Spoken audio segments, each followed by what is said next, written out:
Hey guys, it's Liv here, bringing you guys a new series on the channel. Now, if you guys recognize the graphics, that is because these are the graphics that I used when I was discussing with Owen in our, I think, 7 or 8 part series on predicting the legends. Now, these graphics are actually meant for another series, however, which is the one we're starting today, being the Draft Viability Drilldown, as you guys saw by the thumbnail, probably in the title too. I'm not sure, it depends on how I fit it. At the very least though, we have the logo, it'll be on the other side as we get into it. But if you guys do enjoy and you want to see more of this kind of content, leave a like down below and let me know what mon you want to see next. I did Koko because of a discussion I actually had with a couple people in Owen's stream the other day, actually, for his VGC stream. And I thought it was time that we finally did justice to Koko. Because I think Koko is a mon that I, throughout my draft career, have gotten a ton of experience with using. It is probably one of the most comfort picks for me at this point, I would guess. I think the only more comfortable mons for me would be like, at least this particular gen would be like tight null, but not even by much, and it's just because of the gen specifically, and it's purely also from a Wi-Fi perspective, and from an Uber perspective. I think it's just between those, less so like a general draft. But Koko still is up there. The only other mods I could think of that would be even close would be like Sylveon. Sylveon actually has been a huge hitter this gen for me, and then like, can't really even think of much else. This is one of the most comfort picks for me in general. It's such a free mon for me in my opinion. And I think it's just in general a really free pick to use.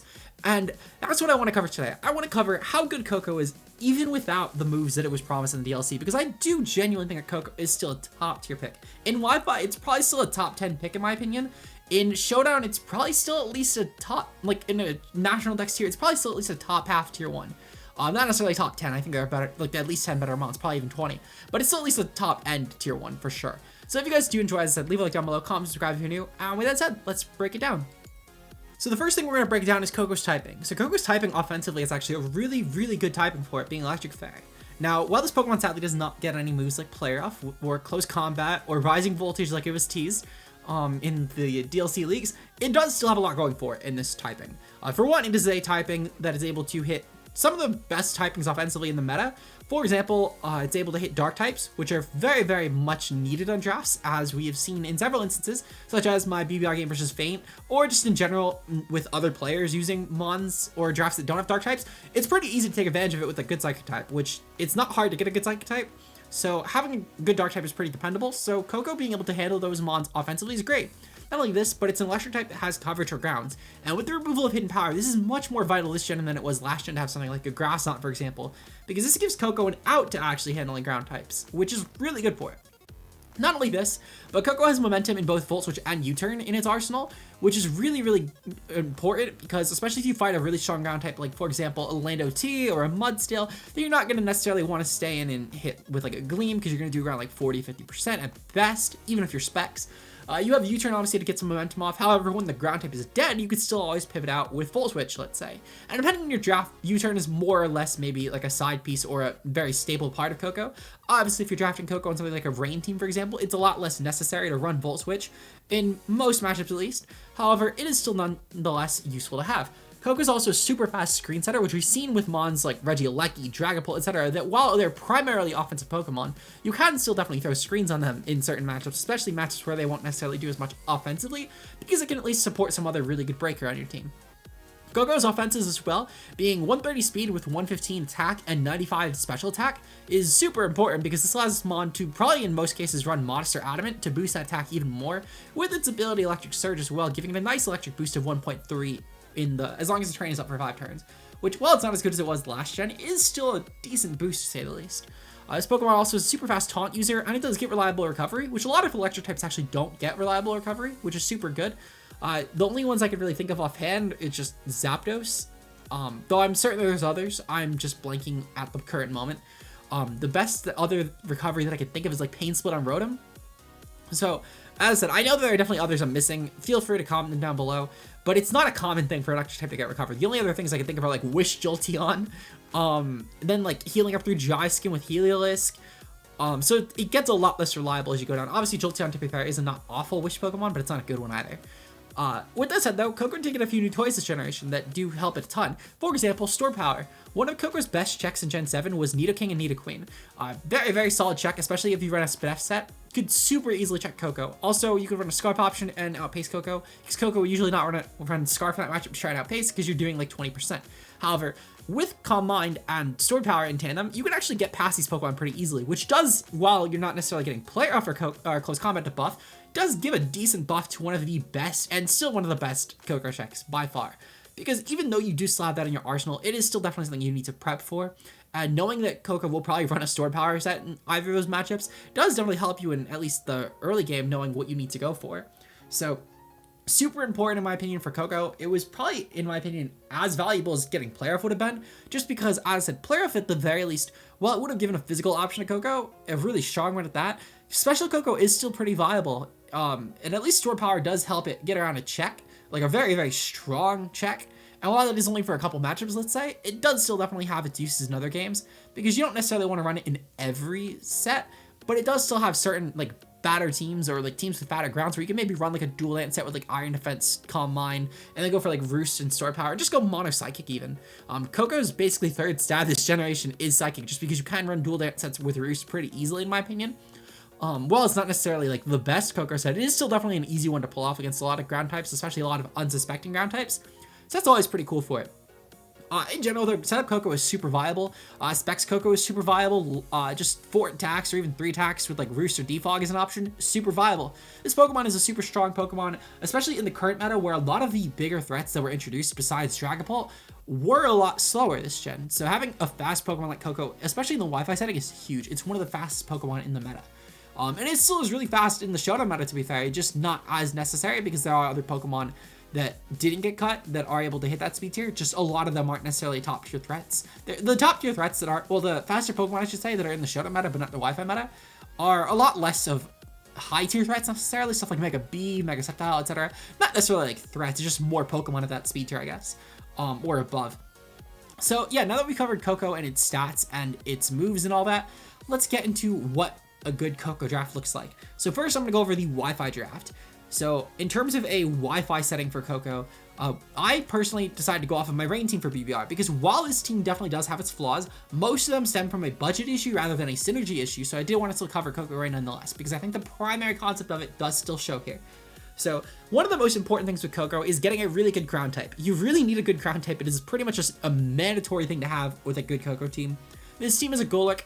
For the budget, it was solid, especially when you take into effect that Rain will still be able to pressure a lot of ground types anyway, or just in general, I'm able to outpace a lot of potential electric types between Hawlucha and also Rain.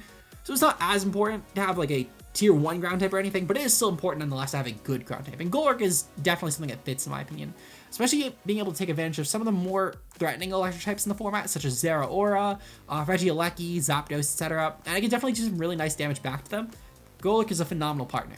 Not only this, but Hawlucha, one of the biggest staples in Gen 7, and is still a phenomenal partner with Koko in Gen 8. Being able to pop an Electric Seed and then start sweeping teams, this makes support Koko a lot more viable. And Koko doesn't necessarily even need to be the breaker for team, as mentioned, though it can still definitely do an early game breaking for Hawlucha to clean as well. They synergize with each other pretty well, with Hawlucha being able to clear any sort of ground types, or not ground types, any sort of well, it is at least a ground immunity, but the Rain is more so there for the ground types. Koko at least being able to kill any sort of flying types we might try, and let's say Brave Bird, Hawlucha, especially stuff like Zapdos can definitely pressure at least a bit, to say the least, with a sort of like a Specs T-Bolt, let's say. So they can definitely help each other a lot. This can also just in general, this combo threaten a lot of teams, because not a lot of teams have options to outpace Koko that still outpace Hawlucha. So a lot of teams need to go for the more fat route to check Hawlucha, which, to be fair, is possible. It doesn't have the best attack, but in tandem, these two Pokemon can definitely support each other. And by the way, I realized I never added the stat numbers, so the stat numbers are wrong, so sorry about that. In terms of another good partner with Koko, we have Rain. So Rain does provide Koko with the Thunder support, because now Thunder is never missing, and you have a stronger electric option to hit in terrain, which is really, really strong. The difference between Thunder and Thunderbolt in terrain is pretty decent, so making sure you never miss that is pretty important. Not only this, but Rain is able to clear ground types super easily. The only ground types that are really an exception to that are like the water absorb ones, such as Gastrodon, Seismitoad, etc. but this team does still have a really solid grass to get around those, being Ferroseed. So Ferroseed, while it's not a ground resist, is still a really strong grass, and especially in the rain benefits a lot. So it does again play to the rain synergy, and then having a fire type as well to clear other sort of grasses that would maybe, let's say, handle stuff like Kingdra, and also, well, not necessarily Kingdra as much anymore because of Hurricane, but stuff like Koko, for example, grass is a solid electric resistant at least, and there are some grasses that can definitely check. So having Volcarona that is not necessarily rain dependent to clear grasses is really important here, because it can still bug buzz any sort of grass type that might try and switch in on Koko. So in my opinion, this team really rounds itself out. It has cool options like Zweilous just for a really cheap dark, and then Munchlax at least is not bad as a 20-point normal. It's a super good option just as a whole, and Holy Shit Koko can definitely clear any sort of fighting types for it. So this team definitely has a lot of merit, as well as Mesprit also just being a good rain pair in my opinion. And it's also a really solid Koko option because it's a psychic type with momentum and also rocks for Koko, which is really, really nice in my opinion. So yeah, I think it's a really good example of a general Koko rain team in my opinion. Obviously, could be better if the budget was better, but as a whole, I still think it is a strong option nonetheless. Now let's get into an example of Koko actually doing a lot of work. So we're gonna pull up my game versus Sir Jorge the Great. So I have a few key turns that I want to point out, but first I'm going to go into the general matchup. So Jorge brings the Regieleki, the Durant, the Sharpedo, the Slurpuff, the Slowbro, and the Mamoswine. So a few big threats on this team. Regieleki, for one, being able to take advantage of terrain is a huge threat. However, this opted me to bring a Calm Mind Roost Koko to stall it out. Koko being able to stall out any sort of threats to terrain is really, really valuable for it with any sort of Calm Mind sets or versus physical sets versus like an Iron Defense, for example. So Koko again definitely muscle pass. We have a Shucker Berry this week as well. Shucker Berry I felt was important for Mamoswine because a Scarf Mamoswine we are invested to take the hit from guaranteed with our defense, and any sort of special or non-Scarf like a Banded Mamoswine cannot beat me even if it has like a really, really fat set that could take Grass Knot, for example. It cannot take 2, and it can also not take on an Earthquake plus an Ice Shard to kill Koko, no matter what variant it is, because even if it is banded, it can't kill me with Earthquake guaranteed. And if it's not banded like a Life Orb, let's say, even if it's Adamant Life Orb, it cannot kill us with Shard and Earthquake together. So my Koko was basically meant to get around stuff like the Mamo, the Regieleki, etc., which I can do a very good job as long as I keep it healthy, which I can definitely heal it up versus mods like Bro, for example, pretty effortlessly. So we'll have to see what happens this game. So what I'll skip to really quickly is early on we obviously killed the Sharpedo. That was huge because it was one of the only mons that could actually possibly reverse sweep us. Should have gotten the right protect turns. So Urban Degrees, I'm actually just going to skip around to where Koko comes in because I think that's the most important piece. So as you can see here, I'm actually going to put this on 2x speed because it is a tad long from this point. So let me just set the speed to 2x. So we're going to go real quick. So here's where Koko comes in. So basically my play here at this point was just to go for any sort of Grass Knot. I didn't want to take any chip if I could avoid it. My opponent didn't really have the best switch-ins anyway, because even if Durant came in, we chipped Durant early game thanks to Spice from Ferroseed. And also just in general, Durant damage. So that was very helpful. So Durant is now gone, even to a Grass Knot. Slurpuff comes in this turn. And as you can see here, we decide to just go for, I believe we go for a Calm Mind on this Pokemon, if I'm not mistaken. We either go for a Calm Mind or a T-Bolt, I forget. But the plan was basically just to start damaging Jorge's team a ton. So we go for a T-Bolt here. And as you can see, even without the boost, we still do a ton of damage. Draining Kiss does go off there, but this leads me to know that this is not a Belly Drum set, which at this point in the game was when I decided to go for Calm Minds. I felt like I could pretty easily set up this Pokemon and start roost stalling it with just one boost. If it was Calm Mind in return, I at least can potentially beat it easier. And luckily my opponent goes for a Sticky Web here actually, which is in my opinion a huge choke because Jorge really needs to deal with the threat in front of him. So because of this, I was able to actually just kill this with a T-Bolt, and this Pokemon is now gone. So Slowpuff is now gone. The only things left are Mamoswine, Regieleki, and Slowbro. So Slowbro is obviously going to die. Regieleki does come in here, but as you'll see in a moment, even with Rising Voltage, we should chew it. We would chew, I think it needed like an absolute, it needed at least a top half roll, if not a max roll, to kill us at this point.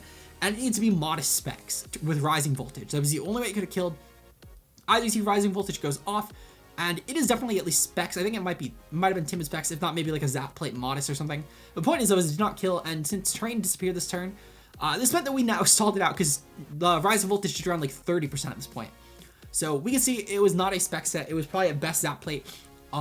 Regardless though, we go for a Roost this turn. I didn't plan to even win at this point with Koko. I just felt like Koko was able to at least have no drawback to sacking it should we have needed to.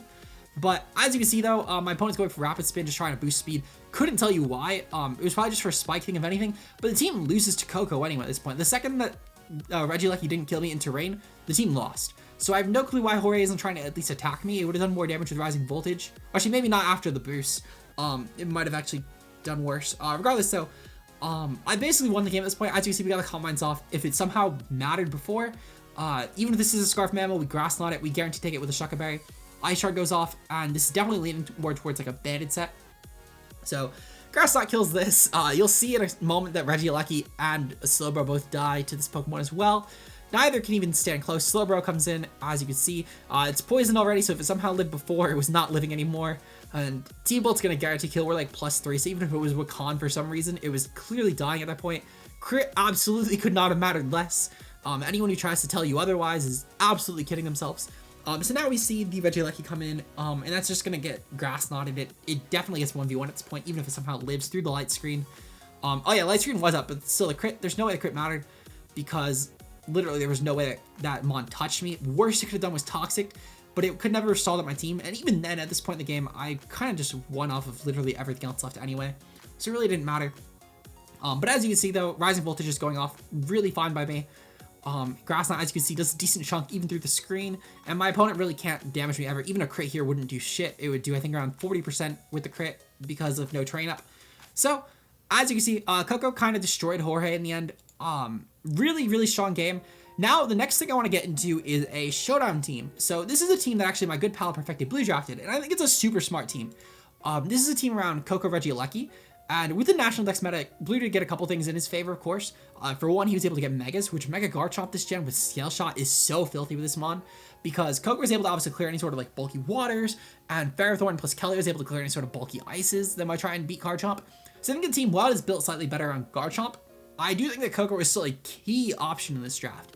Being able to support stuff like Regieleki, for example, as I said, bulky waters for Garchomp, it's able to be really solid momentum in tandem with stuff like Keldeo and Moltres, and bring in stuff like Gothitelle easier. Also, Zoroark is good momentum as well. And Zoroark, being able to fake such key offensive threats like Keldeo, Regieleki, Garchomp, Koko, that all require severely different checks. I think Blue did a phenomenal draft with this team. So shout out to Blue with that. As I mentioned, though, I think that Koko is still a very, very strong option in this draft, in my opinion. So, yeah, with that said, though, let's get into the Showdown Replay. So, as you can see, this is a game with Blue's team versus JCM Shadow. I do need to adjust this window ever so slightly because I did accidentally move it, it seems. So, there we go. Okay, live editing time. So, there we go. As you can see, though, Blue's team that he brings this game is the Regieleki, the Moltres, the Koko, the Ferrothorn, the Mega Garchomp, and the Gothitelle. And JCM's team is Megalop, Zapdos, Gengar, Mamoswine, Metagross, and Whimsicott. So a few things to note here. For one, Megalop is a pretty strong offensive threat here. However, the biggest concern with Megalop more so is just the fact that it has really strong momentum to stuff like Mamoswine, which breaks really well. On top of also Fake Out to handle stuff like Koko and Regieleki and Solid Terrain turns. Blue could definitely muscle past his team as long as he clears the Mamoswine. Actually, Regieleki is super free, especially with Koko Terrain up. That could be a very, very deadly combination for JCM's team. So, with that said, let's get right into the match. So, I've skimmed this match before, so I'm going to go through the whole match because while I haven't watched the full thing, I do at least want to show sort of key turns. So, as you can see here, for example, the Koko lead, which is very, very free because if it was a bad lead, then obviously Blue could have just U-turned out or even just doubled out, maybe trying to scout for a Zapdos set. Perfectly fine. Garchomp Mega comes in and just clicks a Stone Edge super freely. Blue lost nothing doing that because the only resist to Stone Edge was Metagross, which easily got Earthquaked. So Blue had a very, very free Stone Edge that turn, and even if he doubles into Moltres here, it's perfectly fine because no matter what that Whimsicott went for, it was not gonna hurt. Blue is probably slower, or at least a slow Moltres, so he probably wanted to double, if not maybe protecting a Zapdos. Goes into Ferrothorn. Ferrothorn was super free versus Metagross, and also even to an extent Zapdos. Obviously being able to scout Heat Wave with Garchomp is super clean because Zapdos' best way to hit would be Hurricane, which it doesn't seem the JCM has. Or at the very least, it didn't seem like he wanted to risk a Stone Edge. Now that Metagross is there, Balloon's popped. Now Garchomp gets a really free Earthquake later on, once that Zapdos is cleared. So Ferrothorn on the Whimsicott was a really good play because Blue is able to potentially Gyro Ball or go for even a Knockoff, which Knockoff is what he opts for. Gyro Ball would have probably been what I personally would have went if I had it, but maybe Blue just didn't have it. I don't know Blue sets at all. Regardless though, Blue just goes for knockoff because he's on-court into it, which kind of sucks for Blue. But at the very least though, JCM decides to U-turn here on the helmet, which is great chip, and Blue gets another knockoff off, which is definitely unfortunate because at the very least, Blue ended up having to knock off the Lop, which let the Lop in for free, just because of being locked in. However, the Whimsicott is pretty chipped, which is great for later on, of course. Being able to go for the hard Moltres, we know this is Flame Body because it did not say it was pressure. So sadly, blue not going to burn there. Not a huge deal. Blue still can go pretty freely into Koko on this. My guess is he's going to go for momentum, or he predicted this. Either way, though, Koko is in now, and Gengar is in as well. He's probably going to scout for Scarf this turn, which makes a lot of sense. This is probably leaning more towards Scarf, because it's staying in, clicking Shadow Ball twice, and it's not doing a ton back to Moltres. Though I will say, though, that this is at least potentially bad for blue, because he could get stalled out into like a crit or split F drop, which, as you see here, at least blue, though, did get back to half, which is good for blue, because he can double into Ferrothorn now. If blue had Zoroark this game, this Gengar would have probably been not a huge issue, and it could have still pressured Whim. However, I still think the blue's team is strong nonetheless. Lead sheet here, very, very good play by blue. As we see, the Whimsicott now come in as blue doubles into Koko, which, as we can see, again, Koko's been able to get a lot of chip on the team, and even just coming in and allowing other stuff to chip the team, able to now kill the Whimsicott off, and blue is also able to then double the Moltres on this, obviously, Q, scouting for banned, which, as we see here, it's not banned, which means that Goth is able to trap it, and just go for a Grass Knot.